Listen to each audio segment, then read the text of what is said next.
যারা বলেন এটা প্রতিশোধের বিচার তারা একটা জ্ঞান পাপী। এমন সব তথ্য প্রমাণ আন্তর্জাতিক অপরাধ ট্রাইব্যুনালে তদন্ত সংস্থা প্রসিকিউশনের সহযোগিতায় জোগাড় করে রাখা হয়েছে যে বাংলাদেশে মানবাধিকার লঙ্ঘনের মূল কাজগুলো যারা করেছে, যারা নির্দেশনায় ছিল, যারা বাস্তবায়নে ছিল, পুরো চক্রের যে অপরাধের শুরু থেকে শেষ পর্যন্ত পুরো নার্ভাস সিস্টেম সবকিছুকে কিন্তু আইডেন্টিফাই করা সম্ভব হয়েছে। এইরকম একটি অভূতপূর্ব সুযোগ তৈরি করে দিয়েছিল জুলাই বিপ্লব, না হলে এটা কোনোদিন বের করা যেত না। টিএফআই সেল এয়ারপোর্টের পাশে অবস্থিত এই মেইন রোডের ধারেই কত কোটি গাড়ি চলাচল করেছে এর পাশ দিয়ে, 8 বছর তারই আড়ালে ভিকটিমরা বন্দী ছিল, আমরা বুঝতে পারিনি।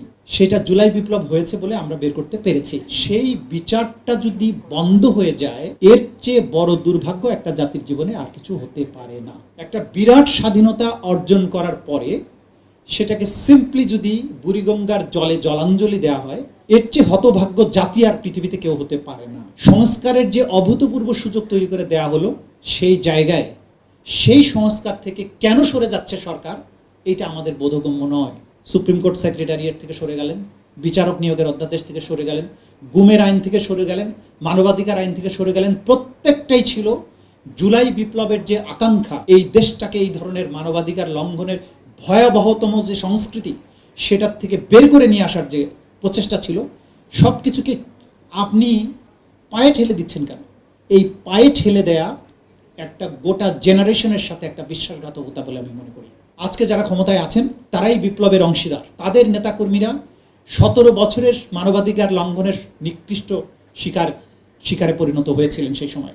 যা কিছু হয়েছে আমি মনে করি সেগুলোকে পাস্ট অ্যান্ড ক্লোজড চিন্তা করে আজকের থেকেই তাদের সিদ্ধান্ত নেওয়া উচিত যে এই বিচার এবং এই অপসংস্কৃতির অবসানের জন্য প্রত্যেকটি পদক্ষেপ গ্রহণ তারা করবেন এবং এই ব্যাপারে তারা কোনো আপোষ করবেন না।